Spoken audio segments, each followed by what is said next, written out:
It's time for the Douglas Coleman Show. Mr. Smooth and Savvy is joined by guests from all walks of life. From the entertainment industry to authors to political and social commentators. The famous and not so famous. The controversial and the light and fluffy. We have it all. Now, here is Douglas Coleman.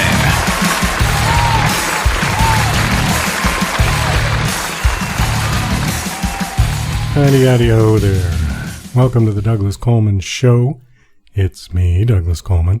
How are you? We got no time at all, so this is going to be a very quick intro. We've got two parts to the show. The first part is an interview. Second part is in music. The interview is with Sheri Lynn Fishbach. She is a New York-based writer, and she's written a book called Dex, which is about a kid who's in middle school who lands his own hit cooking show on a Food Network. And the book is about the story of his life trying to balance middle school along with his TV show. She will be up in the first half of the show, followed by music. We've got tracks from various Music X-Ray artists. First up is going to be Safely Back Home by Crosshair Kid, followed by Ride by House of Amber, If I Wait by Sarah P., Carrie Ann by Acme Giants, My Destination by Kyoto Candy, Don't Take It Away by Elvin Cole, Without You by Gladys 911, and to finish off the show, We Said to Them by yours truly, Douglas Coleman. So we will be right back with Sheri Lynn Fishbach.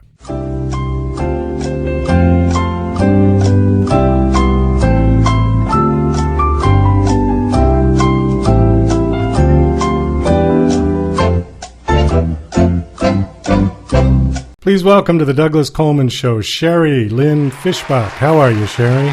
I'm great, Douglas. Thank you for having me. Well, thank you for coming on the show. I appreciate it. Let's see, you are a New York-based writer and editor, freelance writer and editor. Do you still live in New York? Yes, I do. Born and bred. Oh, that's great. I lived in New York City for a couple years during the early 80s.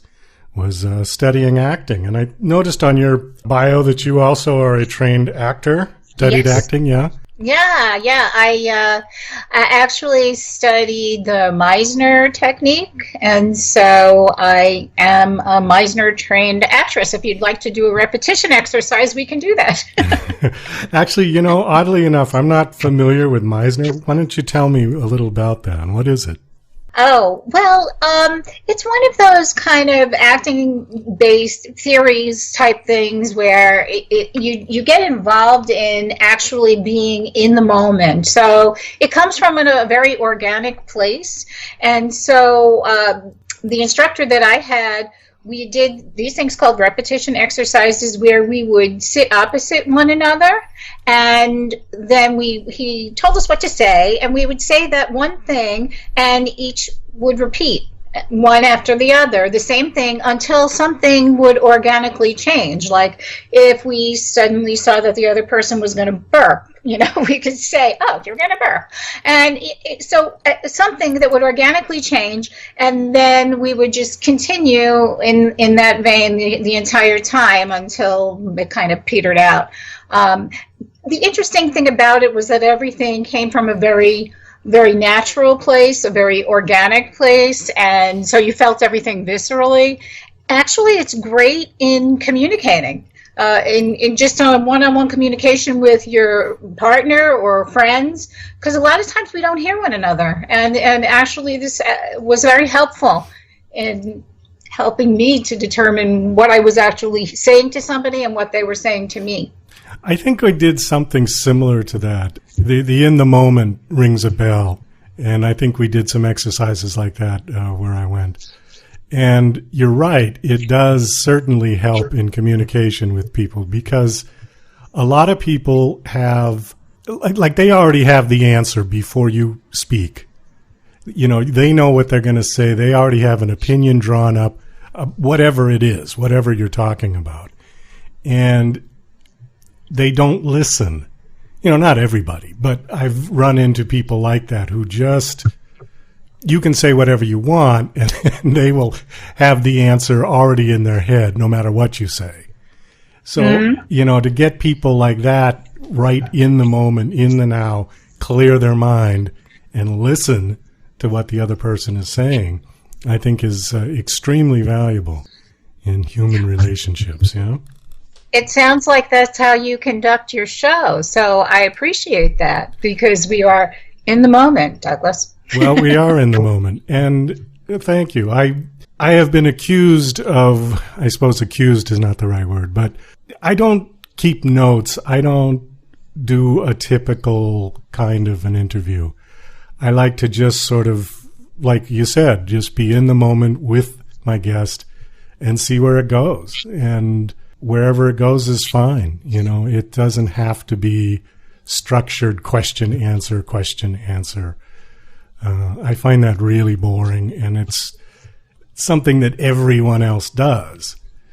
So I'd rather just have a conversation that happens to be recorded, and then, hopefully something comes out of it where it's, we do try to stay on track. I know you got a book to promote, and we will get to that, and, Hey, I've got all the time in the world. All right. So you did study acting. Now, did you do any actual acting work? Did you perform? I did a couple of things locally. I did some stuff when I was a kid, but then I did some things locally. There was my instructor was a playwright, and so he had written this play that it was set like in Ireland. So it was written to have this Irish slant to it. So it was really interesting because I had to do an Irish brogue through the entire part that I had. But at one time I was also doing somebody from England, so I had to speak that way too. So it was certainly interesting. And no, I haven't practiced it in years, so I'm not doing it now. No, I wasn't going to put you on the spot. No, thank you. It wouldn't be fair. And then on your bio, it says that you set up a children's theater workshop? Yeah, that was fun. I did it with my son. It was a private school that my kids had gone to, and they had an after-school program, and they had asked if I could teach something, and I said, well, how about I run a theater workshop? And they said, that sounds great. And my son was a teenager at the time, and we ran it together, and it was great fun. Did you do the in the moment routine with them? I tried, but I don't think that like 8-9-year-olds want to be in the moment all that much. They might not have the attention span for something like that. Exactly. So we played games. We played a lot of theater games, which was great in of itself. It was great. And then we did some kind of little play thing at the end. Okay. It says you've written a couple of screenplays and have written some novels. Is it a different approach for you to write a screenplay versus a novel? Because I know a lot of people who wrote novels that ended up turning it into a screenplay and then it became a movie.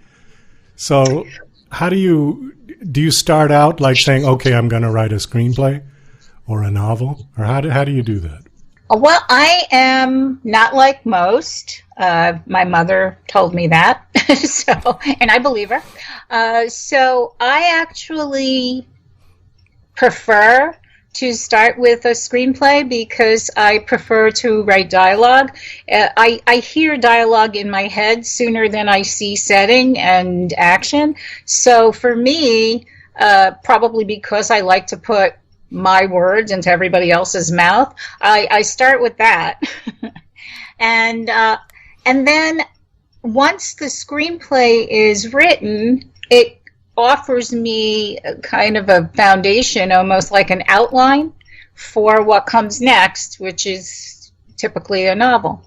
So that's the way that I've been working, and I've done it several times now. So it just seems to be the way that it works best for me. But everybody's got their own way, and this is mine.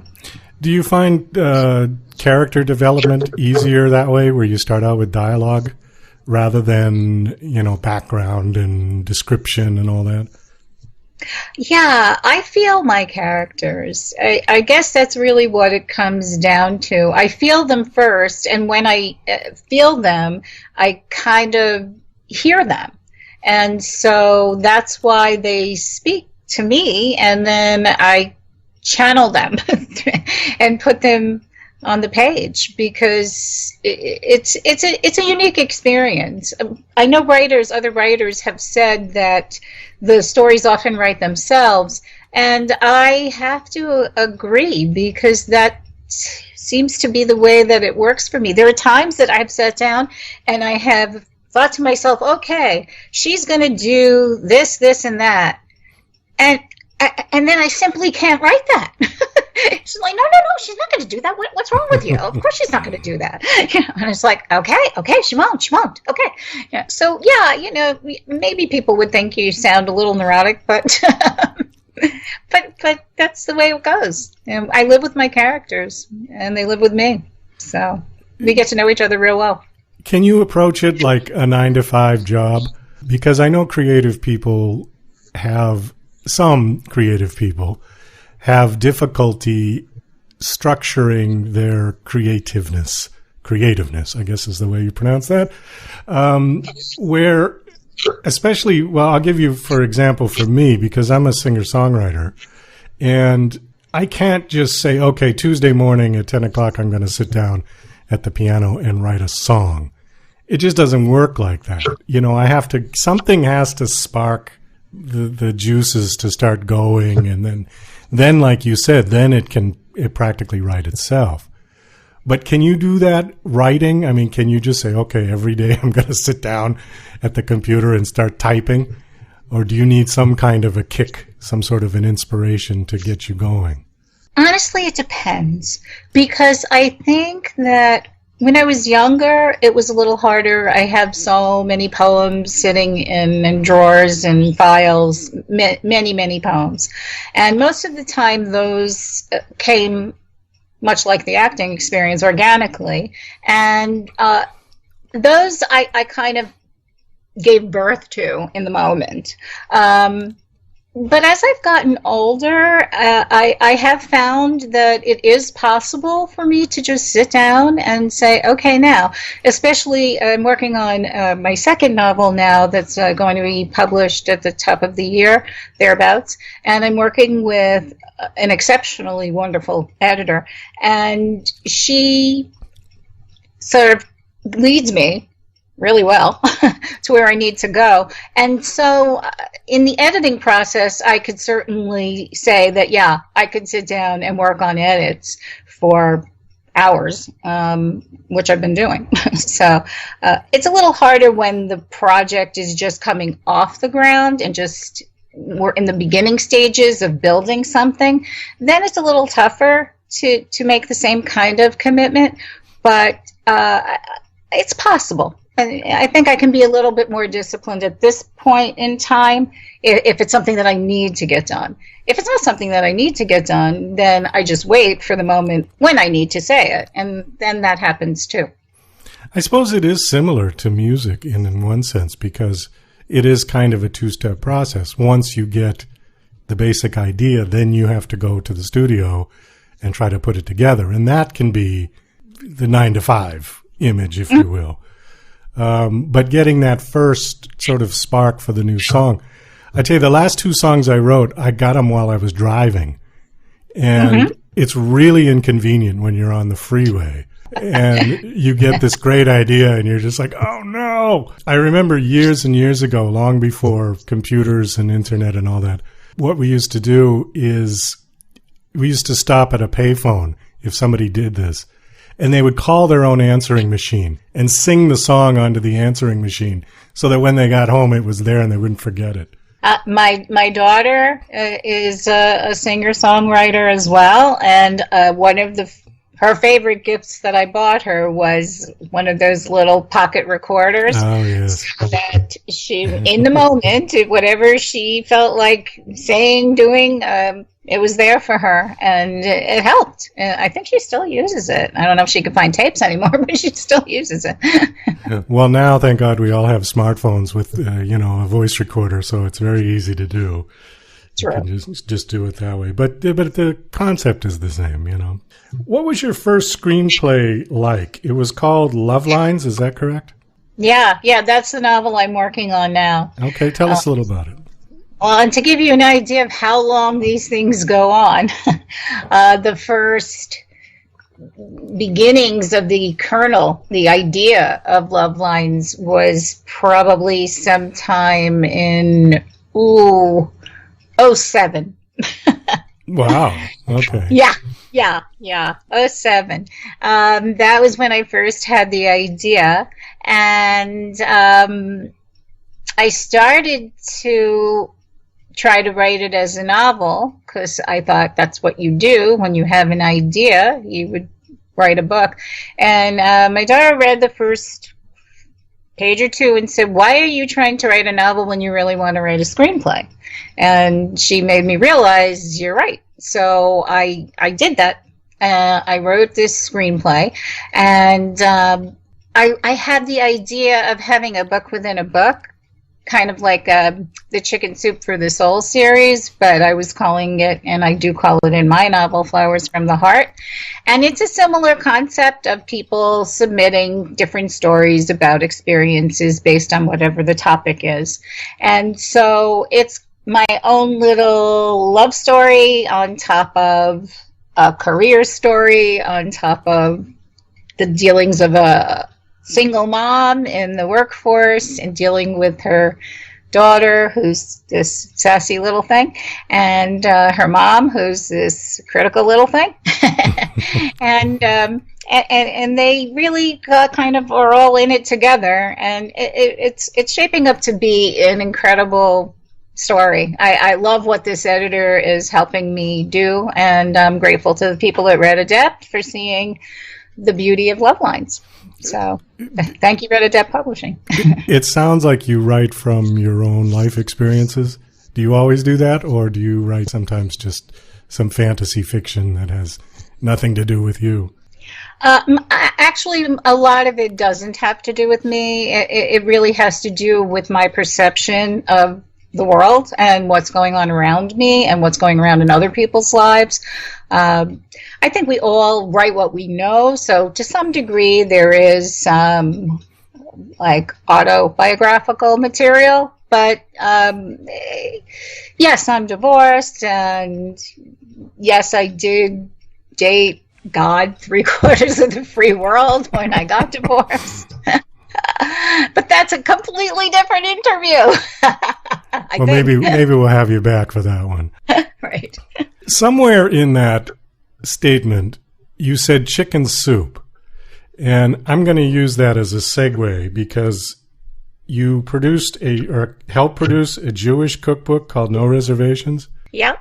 Yeah, when my kid, actually when my oldest was in nursery school, which was a really long time ago, there was a desire. It was a Hebrew day school, nursery school kind of thing, and there was a desire for there to be a cookbook that could be produced through the school, and so we all got together and did that, which was a really cool thing because we got to hear different stories of different recipes and how they came to exist in different people's families and things that are generational, which is really cool because one thing that we can all agree upon is food is a universal language, and we can all identify with that. And so, yeah, there it was, and it was really fun. It was really fun to do. Is there a recipe for potato kugel in there? There is always a potato kugel in a Jewish cookbook, Douglas. Well, because that's probably my favorite, and I don't know how to make it. So. Oh, really? Yeah. After the show, I'll send you recipes. Oh, wonderful. Not to worry. That would be great. I have every grandmother's recipe, I think. All right, let's talk about Dex, because that's probably why you're here. Dex is it's a novel, right? Dex is a novel. It was first written as a screenplay because, like I said, that's what I do. It was really a brainchild of the moment. I think it was interesting to me to find out my inspiration after the fact, if that makes any sense at all. But if I'm going to be honest, that is my truth. I didn't really understand the reasons why it was so important for me to write decks until I was already well into it. It's a story of a business-savvy kid chef who runs his own gourmet lunch business and lands his own television cooking show. And he does that all while enduring the tests of middle school and the bullies who want to see him fail. Yeah, see, that sounds really interesting. When I read that, when your guy, Brad, I think his name is, sent it over, and I thought, oh, this sounds great. So it screams film, absolutely. Yeah. You know, right. Yeah. And, you know, there's a number of child actors that I could see doing that role. But, okay, so he gets signed to a network cooking show, and then he's trying to go to middle school, which is, 12, 13, 14 years old, that range? Yeah, 11. I mean, it changed. And when we were younger, it was called junior high, and we started sooner, and now it's called middle school, which I despise, because who likes to be in the middle of anything? Yeah. I mean, really? Middle? Yuck. I really don't know who did that and why, but I want to go back to junior high school. It had more stature. I agree. Junior high. You were almost in high school. You were junior high. I mean, you know what? Middle? Who wants to be stuck in the middle? No. So anyway, but that was, I didn't enjoy that time much. At least not the first couple of years of it. But yeah, he's in middle school, and he's trying to deal with a lot, because he's a middle school kid with a lot on his plate. That's the tag. Yuck, yuck, yuck. Yeah. It's funny. Okay, not to give the whole story away, but can you give us one sort of example, anecdote, or something that happens to him? A teaser, if you will. Yeah. It's an interesting kind of. There are a few interesting spots. In one instance, I'll say that I'll use the inspiration behind one of the small stories. My grandmother was a great cook. One of my grandmothers. Well, they were all great cooks, but this grandmother lived more locally, so I spent some time with her as an adolescent. And she was an excellent cook, and she was having a party. It was like a New Year's party, and she didn't have time to make the chopped liver. And she was having guests, and night of the party, everybody was eating and said, "Oh, this is the best chopped liver. This is so good. What's the recipe?" And she's like, "Oh, I don't remember. It's written somewhere." And I'm thinking to myself, I was with her when she bought this chopped liver. She's lying. Oh my God, my grandmother's lying about the chopped liver. And I never really talked to her about it. I just found that it was interesting that she was too embarrassed to say that she hadn't made it because she was such a great cook, and everybody knew that she was such a great cook, that I think it was just too embarrassing for her in the moment to say that it wasn't really hers. So there is a little excerpt in Index that deals with the grandmother telling Dex a story about a certain guy who had lied about chopped liver. So, yeah, to some degree things are autobiographical, but none of the stuff that happened to him is anything that happened to my grandmother. But in the moment, it's just you take that kernel of truth, of fact, and then you fictionalize it. That's the beauty of being able to write creatively. How long has the book been out? The book came out in August of 2016. It's a small publisher. We have a small budget, and so we really haven't been able to get out there as much as I'd like to, which is why I'm so incredibly grateful for this opportunity to be on your show. Love it, and I'm really enjoying this interview. So yeah, we're still playing around with getting the word out. Still building the platform, so to speak. And where is the book available? I assume it's on Amazon and Oh, it's on everywhere. Everything. You name it, everything, in a couple of my local bookstores in my county. And what are you working on now? Now I'm working on Love Lines. I'm working on the edits for Love Lines. It's in its God knows umpty-umpth draft. And it's amazing. It is absolutely amazing how long it takes to really produce something that you want to put out there, and so that it actually works the way you want it to. What's the longest you've ever written nonstop in a day? I think it was the other day. The other day? I think it might have been the day before yesterday. I think I was 8 or 9 hours. Wow. Yeah, it was crazy.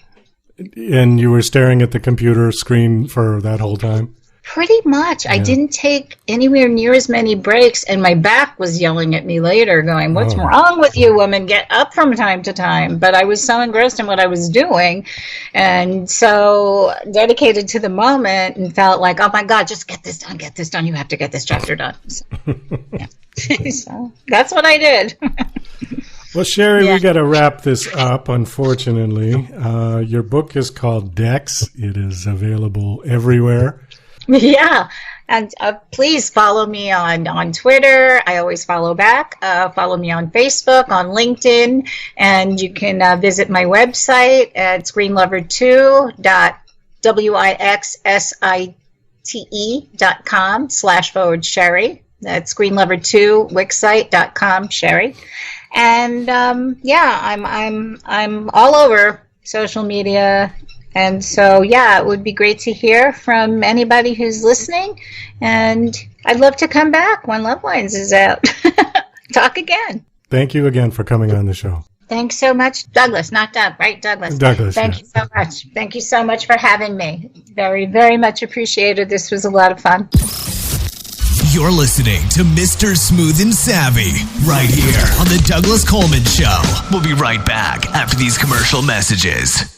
Acclaimed author of Garden, Jane Yates brings you the first book in a new trilogy, Octopus Pirate, a story of a foundling who has unusual talents, such as the ability to communicate with octopuses.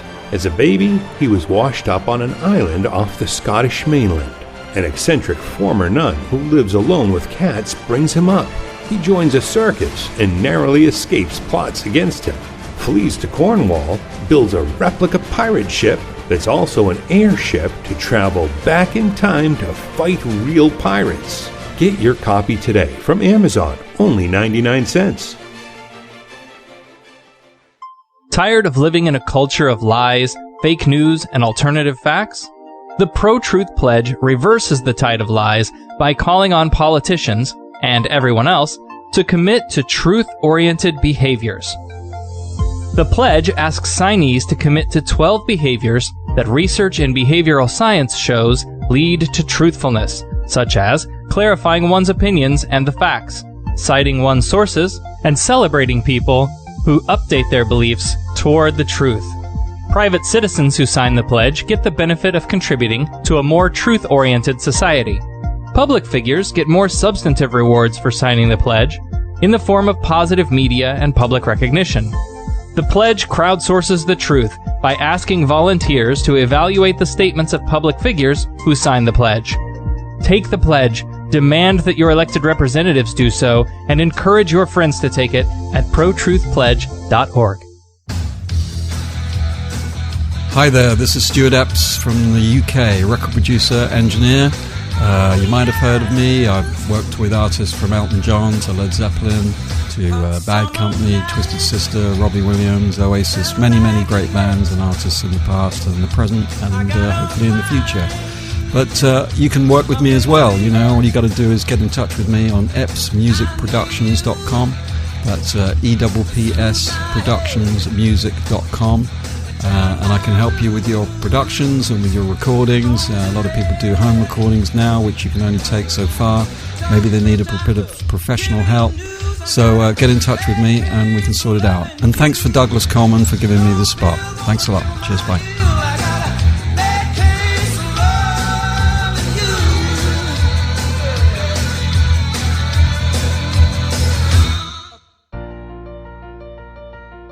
DJC Music and DJC Productions are pleased to announce a brand new website. We have started a listing website for radio show hosts as well as potential show guests. This is a meeting site where hosts and guests can come together. Show hosts can list their show and types of guests they're interested in booking. Potential guests can list their talents, bio, accomplishments, or anything they feel makes them an interesting radio show guest. There are no recurrent payments, only a one-time $5 listing fee. Your listing will stay up until you decide to cancel. Previous guests of The Douglas Coleman Show are welcome to submit their guest listing free of charge. Go to radiohostsandguests.com. That's radiohostsandguests.com.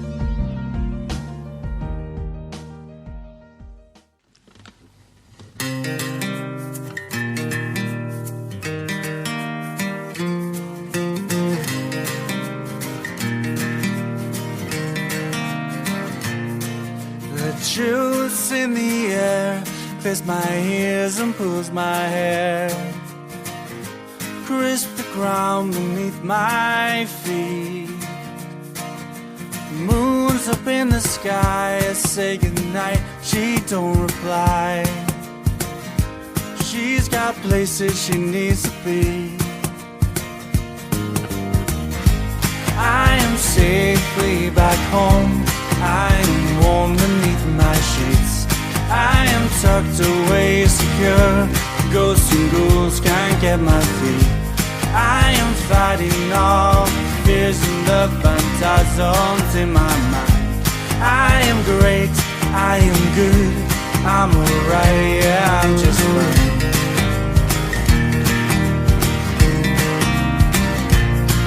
Don't sleep all through the night.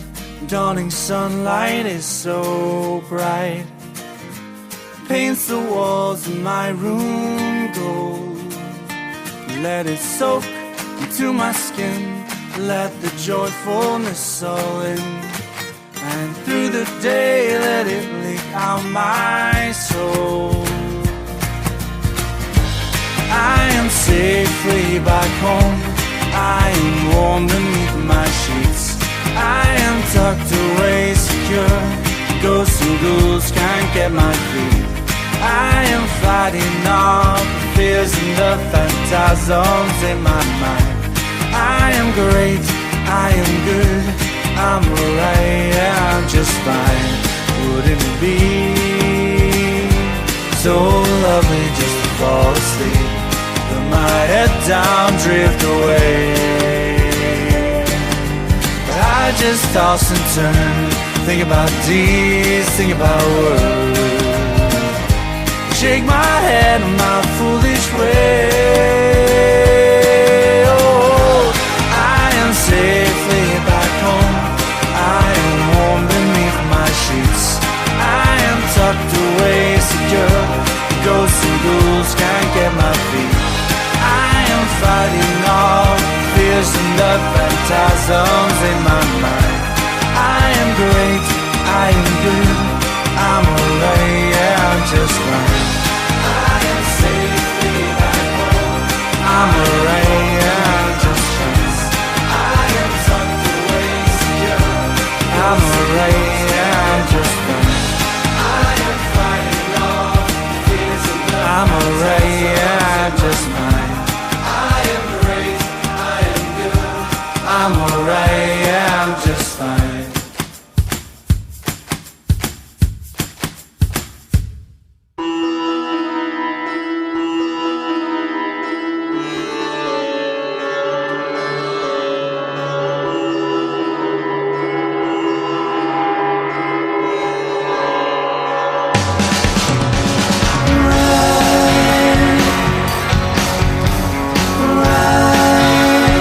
Control these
So take time, control these feelings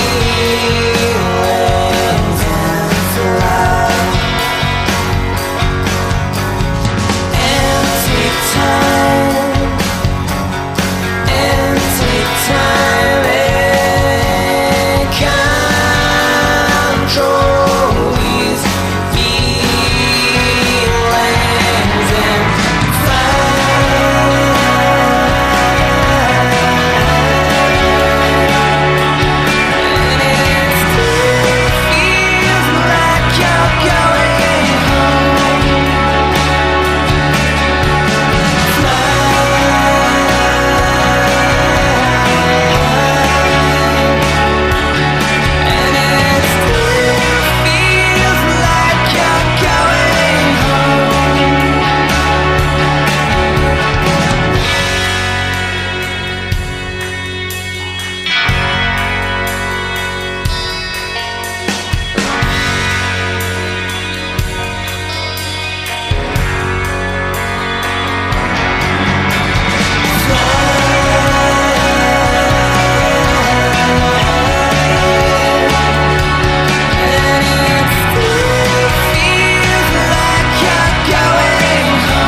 you want.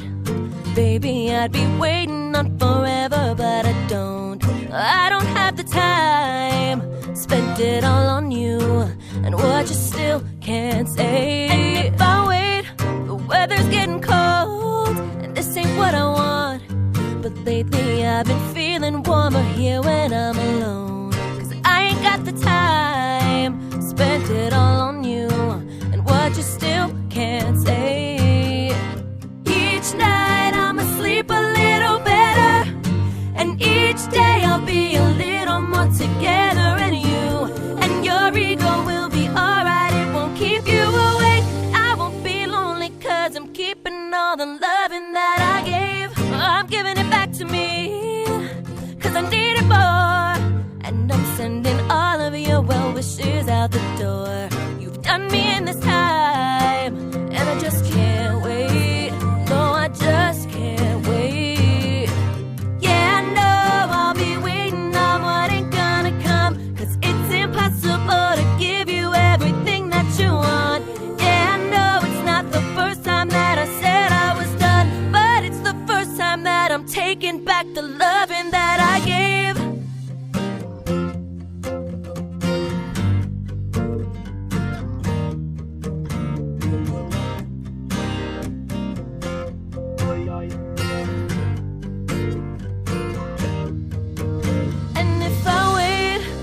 For you to say this is what you want, baby, I'd be waiting on forever, and I don't have the time. Spent it all on you, and what you still can't say. Each night I'ma sleep a little better, and each day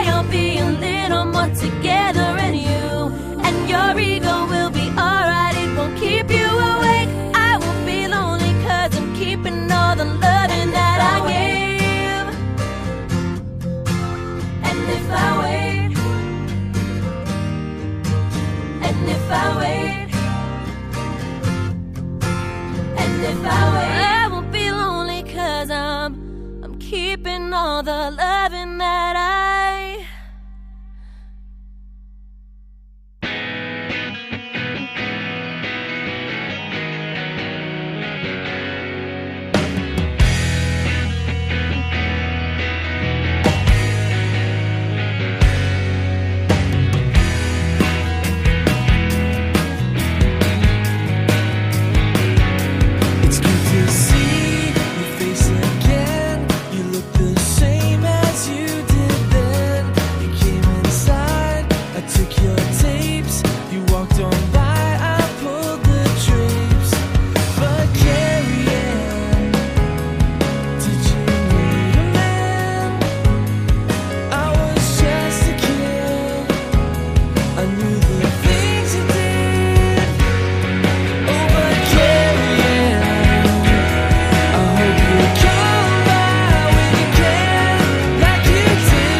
forget the things I did.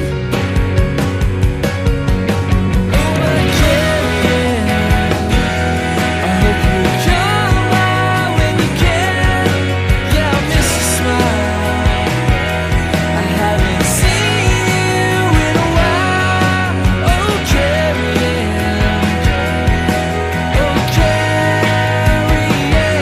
I miss you, Carrie. I hope you come by when you can. I miss you, Carrie.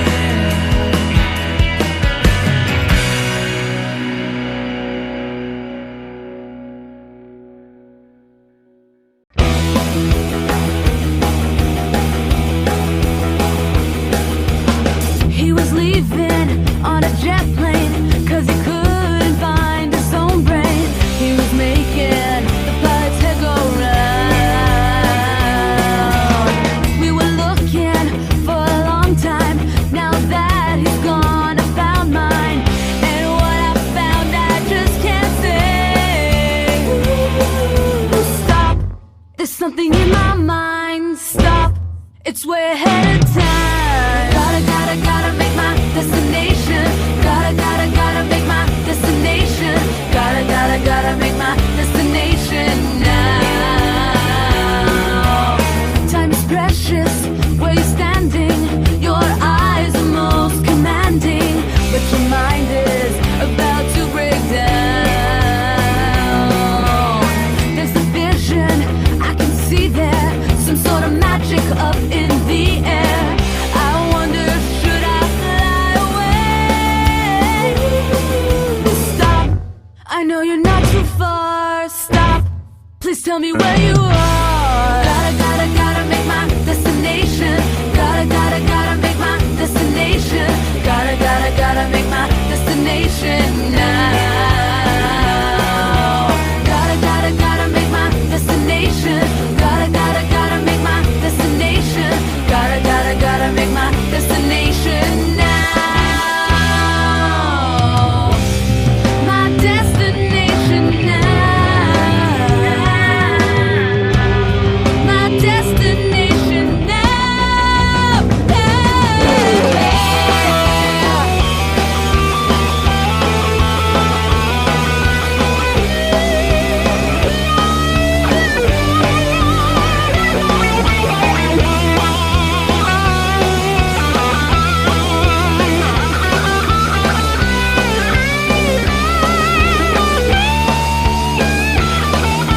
Stop.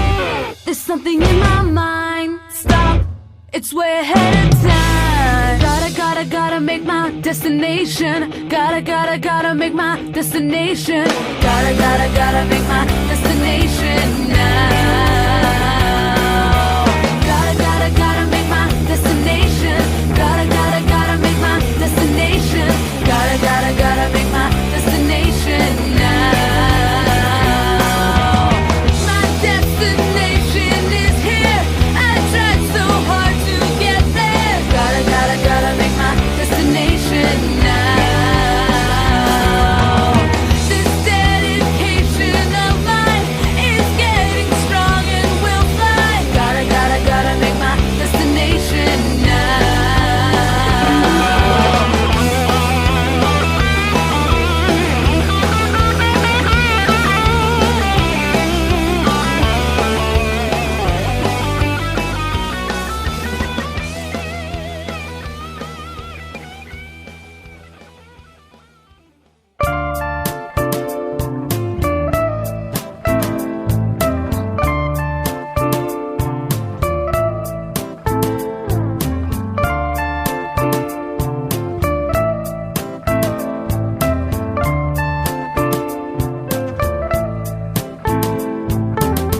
Don't take it away, that's all I've got to say.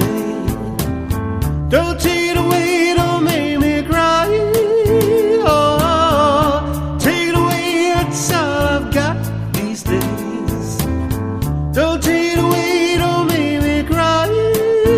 Oh, don't blame the seasons. Don't blame the years. Those aren't the reasons for all your tears. No, don't take it away, that's all I've got to say. Don't take it away, don't make me cry. Oh, take it away, that's all I've got these days. Don't take it away, don't make me cry. Oh, you are the sunshine. You are my life. You are the reasons my soul survives. No, Lord.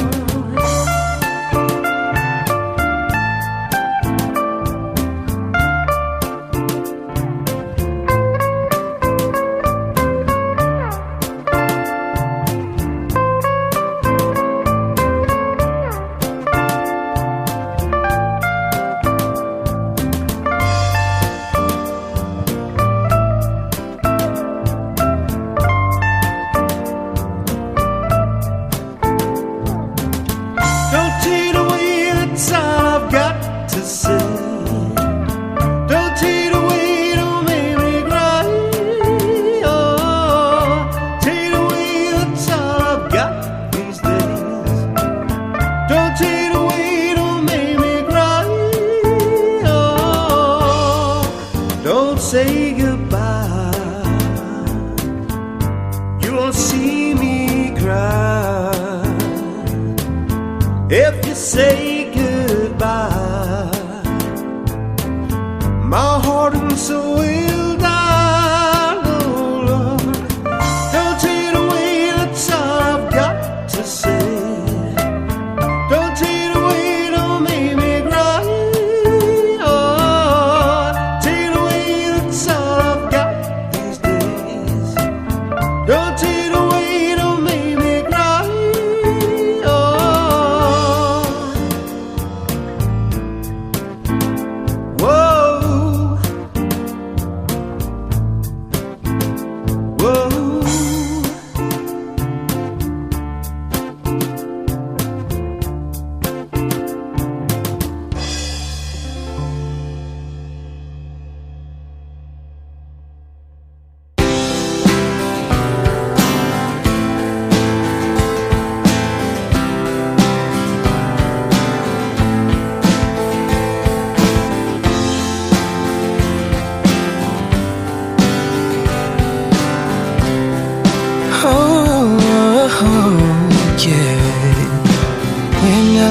into your eyes.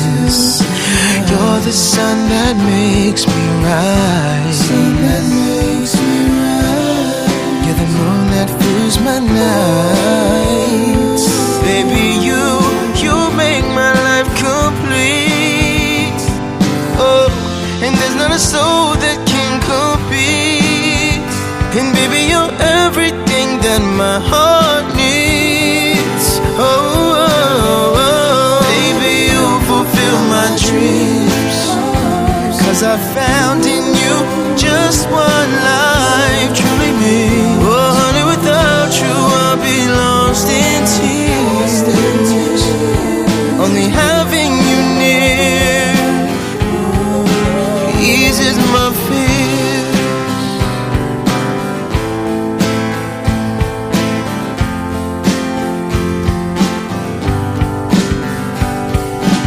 You know how I feel is true. Hey, and I'll do anything for you. You see, I spent all night thinking this through. Let me in your heart again. Oh, I know that we can work this out, yeah. 'Cause you're the one I can't live without. No, no, no, no. Baby, you fulfill my dreams. 'Cause I found in you just one life, truly me. Oh, honey, without you I'll be lost in tears. Only having you near eases my fear.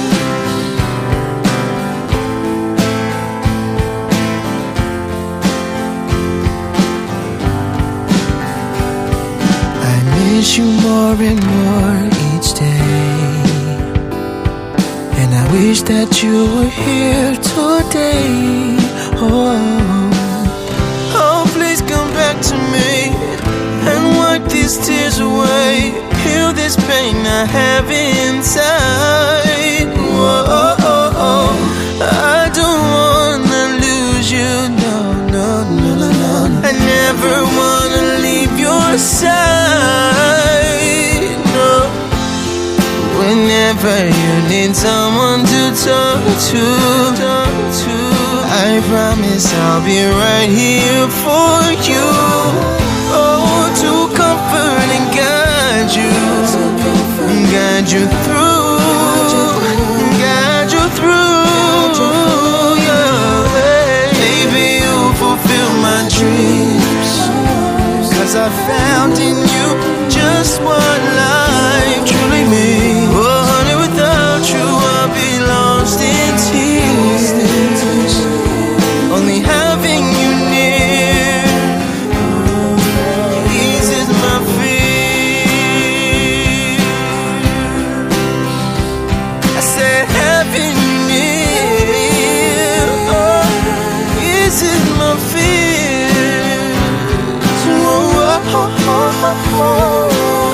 Having you near, oh, eases my fear. Oh, baby, baby, baby, baby, I here would be nothing without you.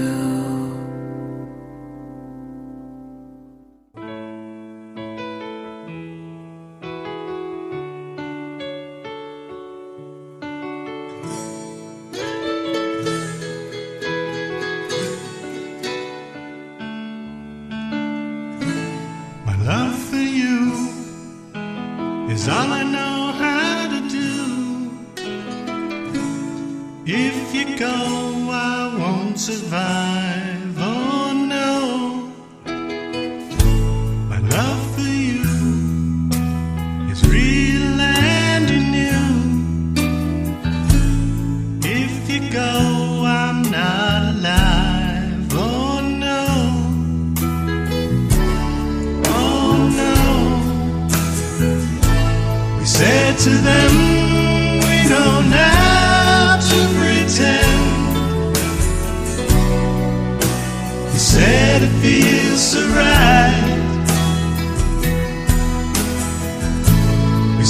said to them, there's no need to defend a love that shines so bright.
That's about all the time we've got for the show today. I want to thank my special guest, Sheri Lynn Fishbach.